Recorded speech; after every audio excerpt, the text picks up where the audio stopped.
Andrew says, if you're still taking questions, here's mine, although I wasn't able to go back and get the exact info on this. But from a Gnostic podcast, they had a guy on there talking about 2012 and also 2043 or right around there. Basically, he said 2043 is actually going to be the end, but more in the way that an object in the solar system is going to pass by Earth and that it will create disturbances that could affect people on a multidimensional level. Yeah, that's the same shit they said that was going to happen in 2012. They said that was going to happen with Planet X and Nibiru and pole shifts, and, none of that's really happened. But basically it will be those humans who have ascended from the lower nature into the higher nature. Now you're in the Book of Revelations area territory, basically who have transmuted the lower self and conquered the 7 sins that will be able to survive this disturbance. You got to be aware. You got to be careful about some of that Gnostic stuff. Some of that Gnostic stuff is like really just Christians in disguise. Be aware.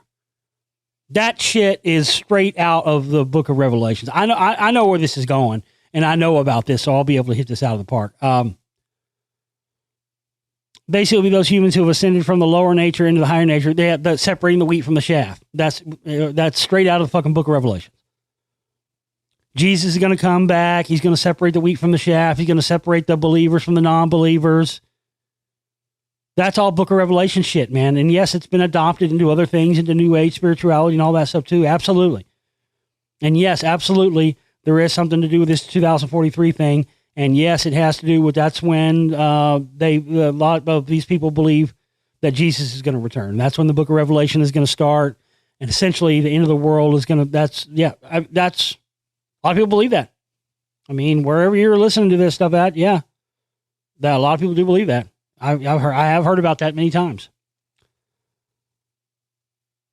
Basically, those who have transmuted their lower self and conquered the 7 sins that will be able to survive this disturbance are the 7 deadly sins that we're back. Again, we're back to biblical stuff again. It's always back to that.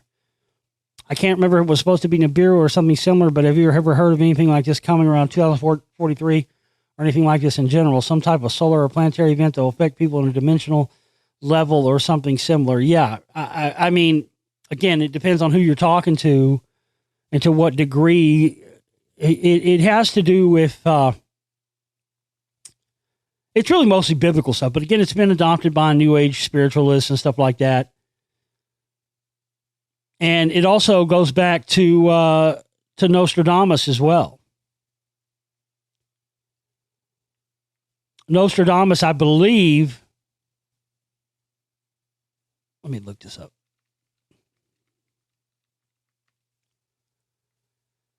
Yeah. Again, we're back, biblical stuff, Nostradamus and the arrival of Hercolubus.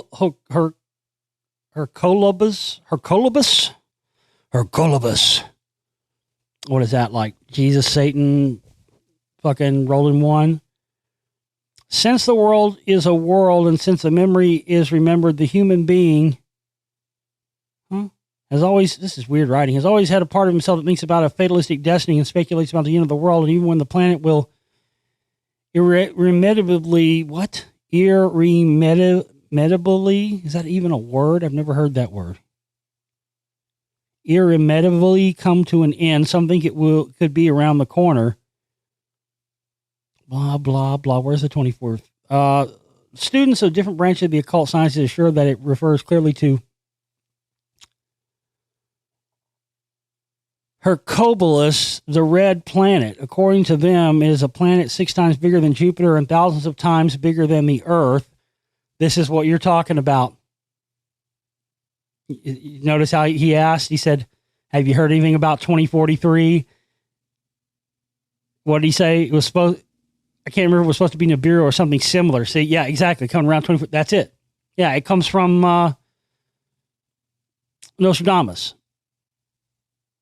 According to them, it's a planet 6 times bigger than Jupiter and thousands of times bigger than the Earth. In addition, that the shock will occur about the year 2043 will not be physical, but electromagnetic. Remember I told you recently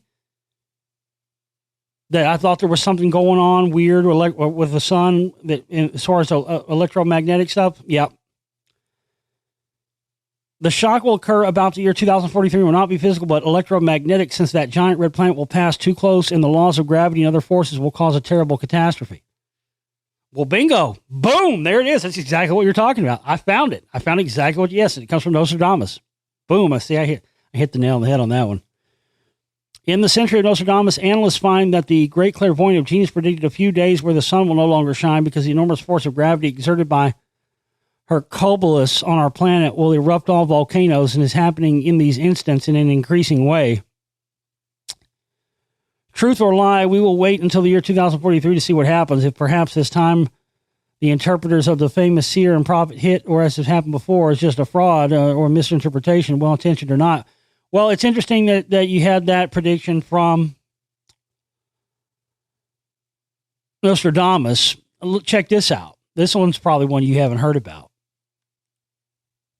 In 1973, an MIT computer predicted when civilization will end. An MIT model predicted when and how human civilization will end. Hint, it's soon. In 1973, a computer model was developed at MIT to model global sustainability. Instead, it predicted that by the year 2040, our civilization would end. Now, how fascinating is that? So you got Nostradamus making this prediction, right? Then you've got an MIT supercomputer that says the end of the world is going to end in 2040. I mean, a 3-year window within that Nostradamus thing, that's pretty impressive. That's pretty interesting.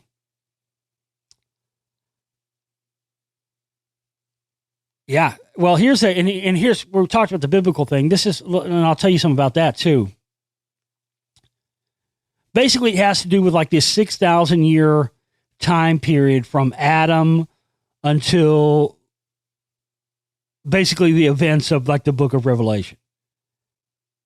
And if you go back and you look at the dates and you calculate that all out, it equals 6,000 years, and it comes up to 2043.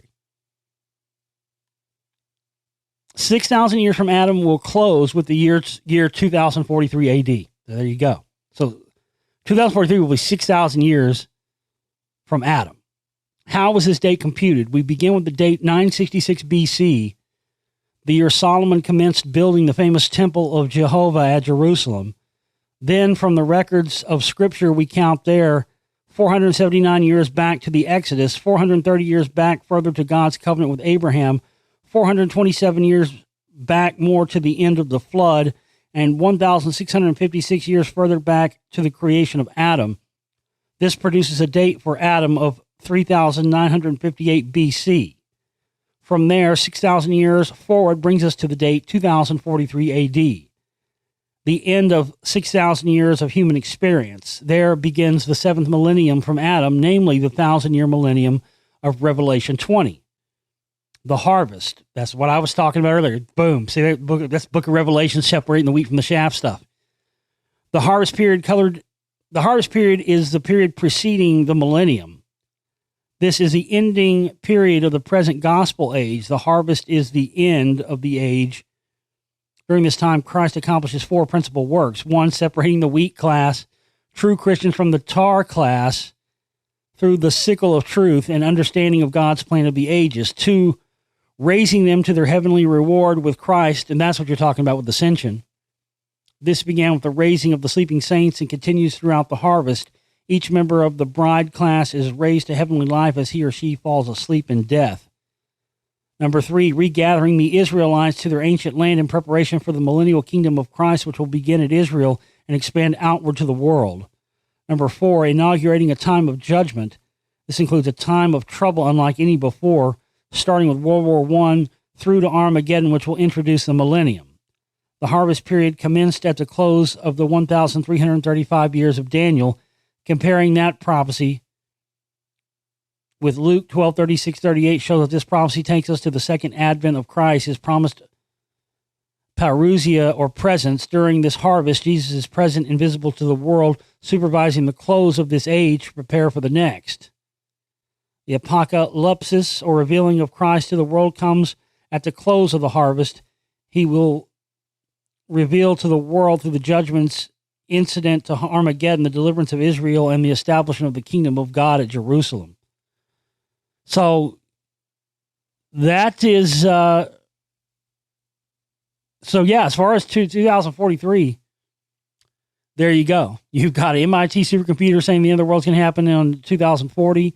You got Nostradamus predicting 2043 and this arrival of some sort of planetary system that causes gravity fluctuations on Earth and electromagnetic disturbances between the sun and the Earth, which of course will result in the destruction of our atmosphere and the death of every living thing. So supposedly, like if you, unless you get raptured up by Jesus, you're fucked. You're going to get fucking, we're all going to die so fuck it, let's party like it's 1999, right? I mean, you might die tomorrow. You might get hit by a goddamn fucking, you might get hit by a fucking tow truck tomorrow. You know what I'm saying? You might slip on a banana peel and break your fucking neck. I'd never have got into this whole thing, the when's the world going to end, any more than I've got into when, what year I might die. I don't care. It's going to happen to all of us. No one here gets out alive. So you just got, to me, every time I get into these things, the main thing I come away with on these things is, even if I found out it was going to end tomorrow, or next week or a month, I mean, we have to all learn to live life like that, man. And not enough of us do. Life's too short, man. I've learned that lesson. You feel some way about somebody, you got to tell them, man, don't hold it in. Don't feel like, you're embarrassed or, you just, I used to be so closed up, man. And over the years, it's something that I've really had to work on and gotten better at, and I think that's a big part of how I do and why I do this is that there's just no, it's just, life is too short, man. I don't feel there's any, and I've had this attitude since I started this show, thankfully. But that's what's caused problems for me because life is too short, man. It could end tomorrow, it could end 2043. Regardless, you got to live it like it's going to end next week because it could. And not be afraid to say your truth, speak your truth. Not just in terms of this stuff and the information, but also, in your life and to people. And, I've got regrets like that. I wish I would have told certain people I felt a certain way about them, before. I've never had a chance to do that again. But, you learn from that and then you learn not to do that again. If you got somebody you care about, tell them every single day how much you care about them. Every day. Don't think, I shouldn't, they're going to think I'm weird or why are you out of the blue saying this to me? Don't worry about that. You can't be attached to the outcome. That's a Buddhist thing that I picked up years ago, not being attached to the outcome. Doing something, think about doing something. That's what was my initial thing in doing this show was doing something without being attached to the outcome. That was my whole modus operandi when I started doing the show was to do, and the universe has again and again reciprocated that and showed me that was the right decision. I mean, obviously it was. I've been here 14 years. It wouldn't be possible without you guys who listen to my show. I would not be here this long. And I won't be here much longer if you don't fucking kick in some cash soon. But that's neither here nor there. The point is, this is the first thing I've ever done in my life that wasn't for my own personal gain. It was for the greater good. And I'd never done anything. When I was playing in bands, that wasn't for the greater good. Fuck no. It was for my good. That was such a good get to get some pussy, get some money, become famous, whatever, play your music in front of big crowds, make a record. There's nothing noble in that. Nothing at all. It's just selfish bullshit, and you find yourself around people who are even more selfish than you are when you're in those circles. And I had enough of it. So that, when I started doing this is the first thing I've ever done in my life that was not for me. I felt like I had knowledge and I had research and I had stuff that nobody else was talking about, and I needed to share it with people. And then other people out there who are on the same path as me will share their information with me, and we'll move this thing forward. So, there's a lot of stuff there. I've heard some. Isn't that when one of the Apophis or something like that? When is that supposed to happen? That's soon, isn't it? that maybe Apophis is one of the, forthcoming events. I don't think that's supposed to be extinction level, but I think it's supposed to kill a lot of people. And that's like 2029 or something like that, Apophis asteroid. Great topic though, man. Great question there. I really appreciate that. See, these are, as I'm telling you guys got to get your contributions in, get your questions and your topics suggested in here like this, because this is fun. This is good, man. It takes me places I would never just go on my own,